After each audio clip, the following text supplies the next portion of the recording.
Ladies and gentlemen, thank you for watching the Conquer with Chris podcast or listening in case you're in the audio realm. I want to welcome you. I want to welcome our guest, Professor Franklin. How you doing today, Professor? I am doing extremely well, Chris. How are you? I'm doing super fantastic, going higher and higher every day. Wonderful. We met a while ago, about 10 years ago. We had some interactions in a classroom setting.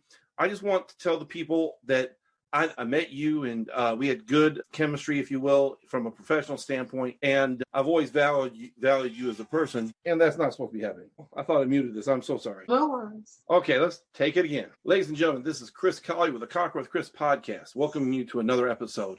Today I have Professor Franklin. She's someone I met a while ago. Welcome to the show, Professor Franklin. Thank you. Thank you. It's a pleasure to be here.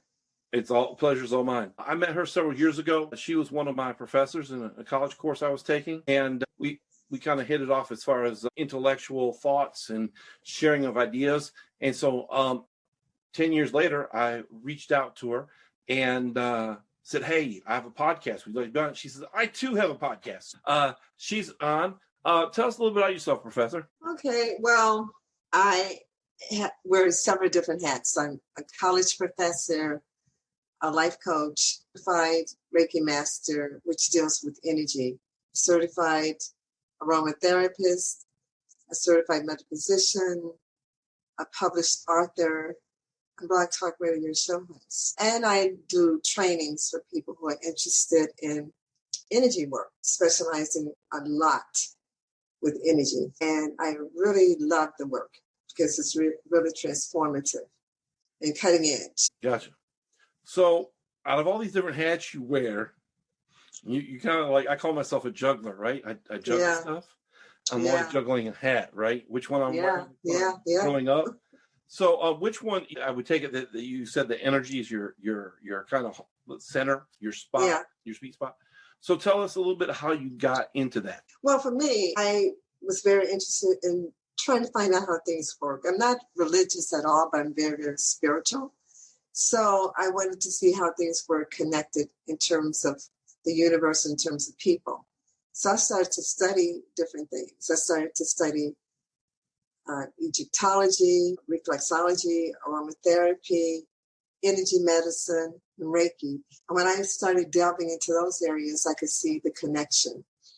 And then I wanted to definitely see how I could connect psychology, because that's how I met. I was teaching psychology at Arkansas University. So I wanted to see how that could really take people to the next level, because I knew that everything came from energy. And I knew that what I was teaching at the college level was already passé, because I knew that if we're all energetic bodies, which quantum physics has now confirmed, then studying psychology in the traditional way was not going to transform people's lives. So I wanted to find out more about that, about how I could change people's lives on a deeper level, because I think traditional psychology and traditional therapy works for a moment, but it's not long lasting. So then I also wanted to see how we could help the body heal itself, because a lot of the masters in the different religious beliefs, like what people call Jesus, whose real name is Yeshua, a lot of them were avatars and masters, and they really understood the concept of energy, Buddha and a lot of the others. So I wanted to find out, how can I make a change not only in my life, but in other people's lives? How can I really change them at the core? First, you have to understand who we really are, and we're energetic beings. So then I said, okay, let me really study that. And then understanding that, I can then see how they made change happen. How were they able to, as Yeshua did, convert water into wine, and Buddha sit for years underneath the Bodhi tree, and then all these revelations came to him. And then when he came out, he was an enlightened being. I said, well, if they did it, then we can do it as well. I just need to understand the principles that they studied or that they knew, so that I could then help others change and transform their lives. And I became my first client. I always try things with myself first. And I decided that I would use everything that was holistic, for aromatherapy, in terms of using the senses and changing the energy within your body by using aromatic fragrances to shift the body. And I saw that it was not only an art, but it was a science, and it has definite healing properties. And you don't have to cut the body. All you have to do is apply things topically, like lavender. You apply it on the skin if you have a burn, and it will heal within a matter of days. So I said, okay, so there's something behind this energy thing. Then I started looking at Reiki, which is another energy practice, whereby you are looking at people's energy fields, the auric fields that are not perceptible to most humans' eyes, but you can feel it. If you rub your hands together, you can feel the energy between your hands. So when you do that, then you can also put your hand over your body. You can feel your energetic field. I said, okay. And then I saw how, and read studies how using Reiki was healing people on all levels. And then I started looking at metaphysics, which was to go beyond the mind, go beyond what you physically see, go beyond the physical and see exactly what's going on in terms of atoms in nature, in terms of the molecules and all of that. So I just started going deeper and deeper down a rabbit hole and bringing them all together. And the latest thing that I'm doing now is called the emotion code, which is really powerful. I don't even do traditional therapy anymore. I do straight emotion code, which it combined with some other things that I've learned and that I've created on my own to help people heal mentally, psychologically, and it also affects the body too. So everything I do is energy based. I had a friend, I don't remember how long ago, at least 10 years ago, maybe longer. They were diagnosed with cancer, some kind of cancer. And the doctor who was working with them called them in and said, listen, if you want to beat this thing, you're going to have to go through some forgiveness. Mm-hmm. And she said, what does that have to do with the other thing? And I've come to find out from my personal studies and my personal thought process that at the end of the day, the people who have diseases typically have some kind of issue that they're holding on to, a grudge, someone they haven't forgiven. And typically what I found in the idea of thought is forgiveness isn't ever for the other person, it's for yourself. Because the only time that forgiveness really is the key to unlock the handcuffs to yourself. He's the other person. The other person is still guilty or not guilty in what they did. You know, sometimes we have perceived wrongs, right? And we hold someone to that wrong. It's not necessarily something they did. We just perceive they did it. So I've just come to find out that when it comes to forgiveness is the key that frees you. Yeah, that is very true. And forgiveness is an energetic process. What you do is you're releasing the energy pent up within your soul, within the cells of your body, and you're just letting it go. It doesn't mean that, like you said so perfectly, it doesn't mean that what the person did was correct. It just means that you're not going to hold yourself in prison any longer, and you're going to release yourself from that and go on with your life. Because a lot of times when people have to wake up and remember, I don't like this person. I mean, every day you have to wake up to remind yourself, okay, I have to be angry. When I see him or her, I have to have this menacing look. I have to remind myself, that's a lot of work. So they're not paying any rent. They're exactly. And they're taking up space in your head and not paying any rent. So, exactly. I love that. I love Jim Rome. Jim Rome says, don't ask those questions. It doesn't pay to ask those questions. You know, why is it this way? Why is that? No. If that's the rule, just go with it. When you get in charge, you can change the rules. Yeah. I like that. I love that. And another one that I love is the 5x5 rule. If in 5 years it's not going to matter to you, only spend 5 minutes on it in the now. I said, I love that, because then it means that you're not giving away your power.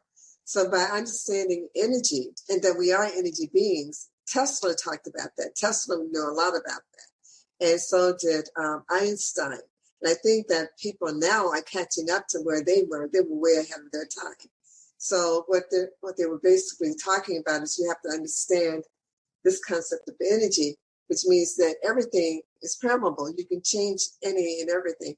That's why I tell people that the people who walk on hot coals in India and other people who've mastered it, they tell their mind that the cold, the heat in the cold is not real, and that it's just energy, and that they are going to be able to walk on the coal and not blister their feet, because what they've done is they've told themselves that their feet are not going to absorb anything other than coolness. So they walk on the coals and they don't feel any heat. But then a person who doesn't understand the concept of energy, who thinks that those coals are real, who thinks that the heat within the coals is real, then that person would suffer second and third degree burns because that's their belief. So whatever you tell your mind in terms of this existence called earth and life, it's going to believe whatever we tell it. And the masters knew that everything is energy, that nothing is really permanent, nothing is the way that it seems. When you put your hand underneath a microscope, you don't see solid mass. You see just energetic impulses. And we have enough energy within our bodies to light up a city for a whole week. So that's who we are. But we've been taught I don't know, my grandson, I think he has enough energy to light up a city for like 3 months. Oh, yeah, children have a lot of it. But if we can pivot a little bit, if it's all right. Yeah, I want to talk about how, so you say you have your own practice, how you use this to help people and market yourself and grow, help and serve other people, really. Yeah, what I do is, first of all, and I'm going to be teaching a course. I'm creating a course called Energy RX. I teach Reiki. I certify people in Reiki. I teach aromatherapy. I certify people in aromatherapy. I teach metaphysics, and I certify people in metaphysics. But in terms of, because what I do for some people is so novel, they want to experience it. And what I do is I have, if pre-COVID days, what I would do, and now I'm going to do it via Zoom, but pre-COVID days, I would just do an experiment with people. I would show them how their minds could move coat hangers, steel coat hangers. Okay, and I got that concept from Pam Grout in the book E Squared. But your thoughts are so powerful because people don't understand that it's straight energy. So because that's an abstract concept. So I said, okay, I need to have something tangible to show them how this thing called thoughts and this thing called energy are invisible to the eye, but they're very, very tangible in the world of energy. So I showed them how their thoughts can move coat hangers. An angry thought will move coat hangers closer together and cross them. A positive thought would move the coat hangers further away, which means that you're able to receive love. So I give them practical things because this is an abstract concept. You can't see energy. You can feel it. Like if you go into a room, Chris, you can automatically know someone who doesn't like you. No matter how much that person's smiling or whatever. And I tell people, what do you think that is? I'm like, I don't know. This is energy. Energy is something that we have not been taught to recognize because you can't physically see it. We've been taught to only deal with the 5 senses. And then that makes us very, very trapped in the matrix. Well, you said something there, and I want to address something. When you were single, or when I was single, we used to know these energies, right? Yeah. We call it someone getting in the groove, someone feeling someone's vibes. You knew you could feel that energy, right? Yeah. But all of a sudden now, it's I believe in a lot of what you're saying. I just apply it differently. I happen to be a pastor. Yeah.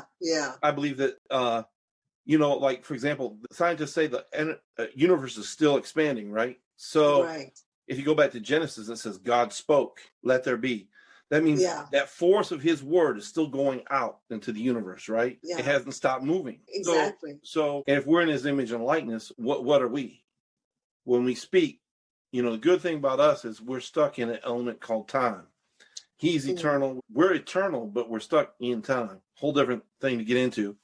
But the energy aspect is so critical. I believe that the reason why people have low energy, no energy, and I'm going to speak to those people now that are listening to the podcast, whether they be people who listen to my podcast or professors' podcast, is the reason why you have low energy is because you haven't found your design or purpose. You're designed to do something. No, not everyone can be president. Not everyone can be a police officer. Not everyone can be a carpenter. Not everyone can be a podcaster. But here you go. When you get into a purpose that you're created to do, you find your passion and marry those two, the energy that flows from that, a lot of people call it work, but it becomes such a joy that it's not any work. You could do it for hours on end, and you would do it for free, but you understand that you're giving so much value, you have to charge for it because people take it for granted. Yeah. Those of you listening, find your passion, your purpose, and there you'll find your power. Yeah, I love that. That's true. Passion, purpose, and power, the 3 Ps. I love that. That is very true. And a lot of people are on this treadmill and life is not enjoyable because they're living out someone else's desires for them. Young people are living out the desires of their parents. People in relationships are living out the desires of their partner. Children are living out the desires of the teachers or whatever. And so they don't really know who they are. That's one of the questions I ask my clients when I, especially female clients. Who are you? Independently of being a mother, independently of being a wife or whatever. And a lot of them said they don't know who they are. They've lost their passion.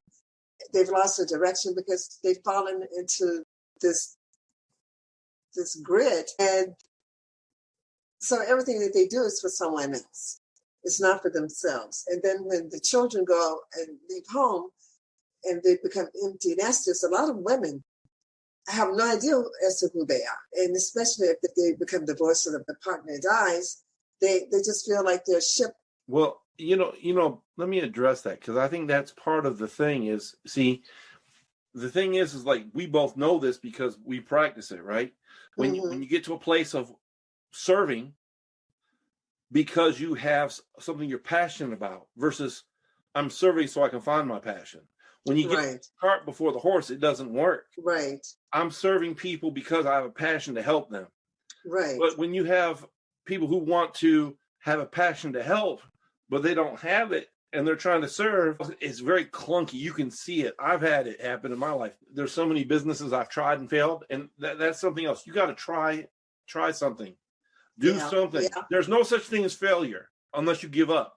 Yeah. And what I'm saying is if you try business A, let's say you try to be a car dealer and it doesn't work, try to rent cars. If that doesn't work, try something else. Because the end of the day is you're not failing, you're learning what doesn't work.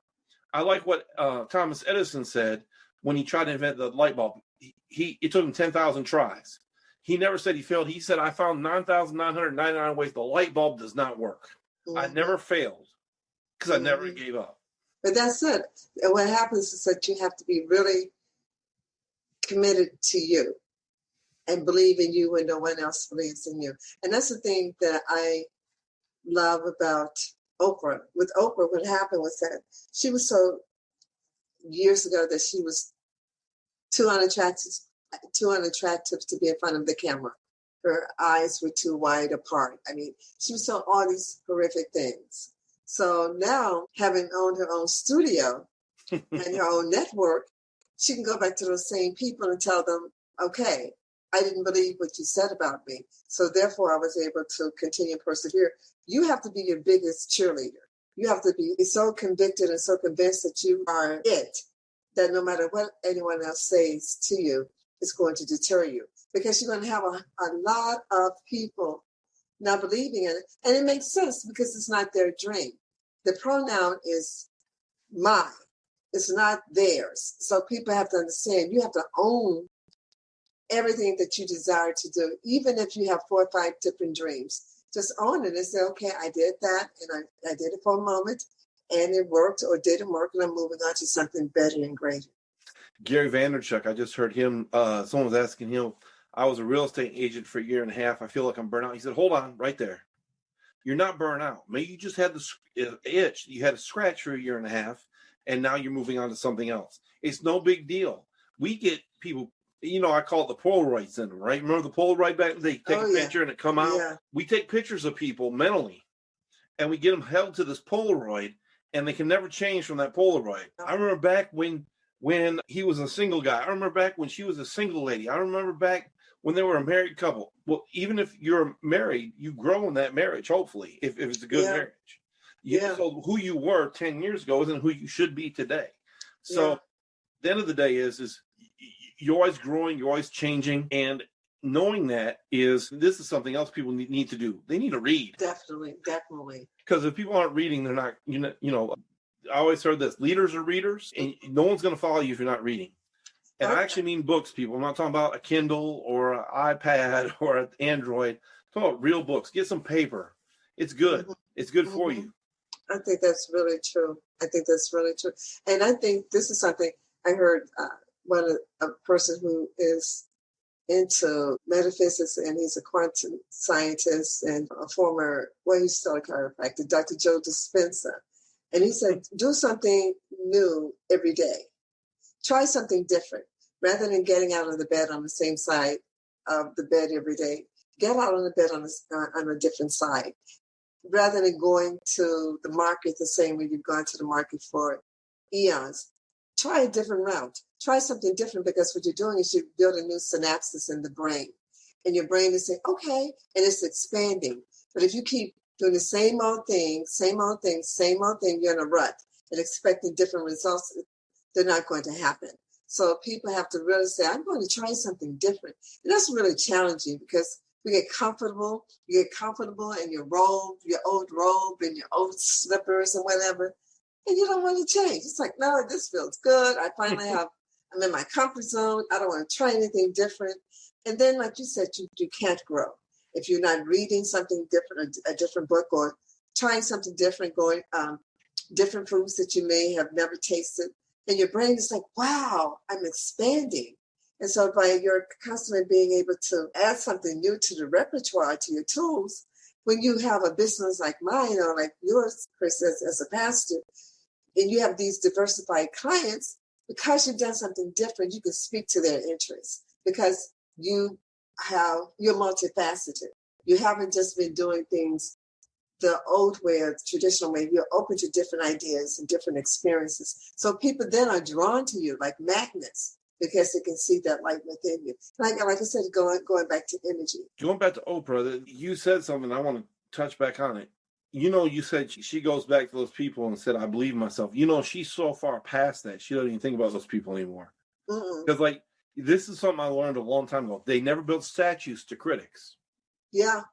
The only time they did was remember the two guys, I forget what their name were, the two older white guys that used to do, I want to say something in Siegel or something. There were two guys who reviewed the movies. They were funny. Oh, yeah. Ebert and... Siskel and Ebert, right? Yeah. Siskel and Ebert, yeah. So I think they did build a statue. One of them just to be funny because they were movie critics, but most of the time they don't build a statue to critics. Mm-hmm. It reminds me of someone I was dealing with the other day at a place. They were talking about how bad this person was and how they couldn't do their job. And I was like, man, just because you put out someone else's light doesn't mean yours shines any brighter. Very true. And they took it so to heart. They turned around and said, I really wasn't putting that down to put... No, wait. You done burned out their light. Yeah, that's true. Look, we got to stop. One of the things we have as people, we have a tendency to want to put other people down because we want to look bigger. But when you put someone down, it just makes you look smaller. Well, it does. It does. And also, and it also gets back to universal love, not personal love. When you are truly in love with life, you don't have time to denigrate and put anyone else down, because you know that going back to energy, whatever you put out is going to come back. So if you're putting out a lot of negative energy and disparaging remarks, it's going to come back full circle. And it usually happens when you least expect it. It's not like, okay, it's coming on Tuesday, so I can prepare. No, it's when you least expect it. Right. And on the flip side of that is when you're always busy working on you. A side thought to that too, before I get into that, if you're doing A, no one else, there's not many people that are going to be good at doing A, because there's only so many people who can do A. Let them be a good number one in B. Let them be the ace in being a B. Mm-hmm. And what I'm saying is not A and B is like the letter grade scale. I'm saying if you're a photographer, don't put down someone else. They might end up being a videographer, which is different than being a photographer. Some of the principles are similar, but there's shooting a moving film is different than shooting a standing film. So, someone who wants to be a blogger or a vlogger or a podcaster, all those things have similarities, but they also have differences. So don't put someone else down because they do something different. And maybe you're there to teach them, show them the way to do it right. I always get funny when people say, well, I don't think Christians should do that. I said, well, why don't you become one and show us how it's supposed to be done then? I don't have it all together. I'll be honest. I don't claim to be perfect. But here's the thing is, if you can do it better, do it better. Yeah. And And what my thing is just, I hate to say it like this, but shut up and do it better. yeah. Also, too, when you see something that's not done the way that you think it could be done, then that's an opportunity. Maybe God is talking to you and saying, okay, I'm showing you something and you see the way that it can be taken to another level. So why don't you do that? People have done that with everything in life. You would never see people recreating the broom. The broom has been around for eons. So often you would see people coming up with a different version of the broom because they said, okay, this is the standard broom here, but I can make one that's better, and people buy it. So you can see something that may not be to your liking, but then what you can do, that's what your inner God is saying to you. Well, why don't you take it to the next level? This is an opportunity for you. Rather than denigrating it, this is an opportunity for you to take it to the next level. And then when someone sees what you're doing and says that it's not as effective or it can be done different, then that person can take it to another level. But I look at the broom and said, even though it's been around, there are people who say, well, they're still creating new versions of it. And they're making money on it. So because they see something that we can't see that will enhance our abilities to use the broom. And we buy them. And who doesn't have at least one broom in their house? Yeah, we buy them. Every time when I go to the store, I say, oh, wow, this is a newer version. And because people see, they've been given that insight and they see that they can take that, like I said, to the next level. So for us, in terms of energy, getting back to energy for me, when we see things that are not the way that we desired for them to be, then I think God, the universe, the creator, is saying to us, okay, I'm bringing this to your attention so you can create, so you can attract energetically people to you who believe in you. And the whole thing is to get it back to the energy thing. And this is what I teach my clients. When you are a perfect match for that which you desire, you don't have to go out and seek it. It will come to you. It's magnetized to you. You don't have to go out to seek the relationship. You don't have to go out to seek the job. The creator of the universe is going to put it right in front of you or lead you to the people. You don't have to do all the grunt work. When we're doing all the grunt work, it's because we have not allowed the creator to come in to show us and to be in alignment with it. The thing is for us to be in alignment with what we say we desire. If you want the perfect job, you have to be in alignment with it. Are you ready for the perfect job?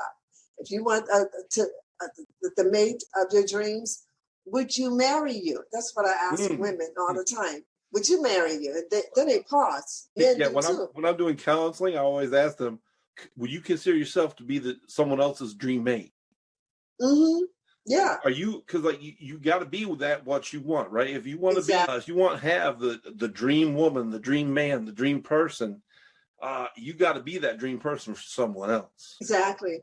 But it makes people pause because they haven't thought of it like that. They're always looking externally. People always think selfishly first. It's like what I want. How can I gratify me versus how can I serve, right? Yeah. So let me ask a question. We got a little bit of time left. This is probably one of the last questions.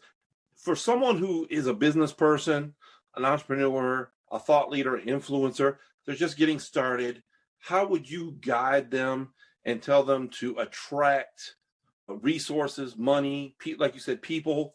How would you suggest they do that?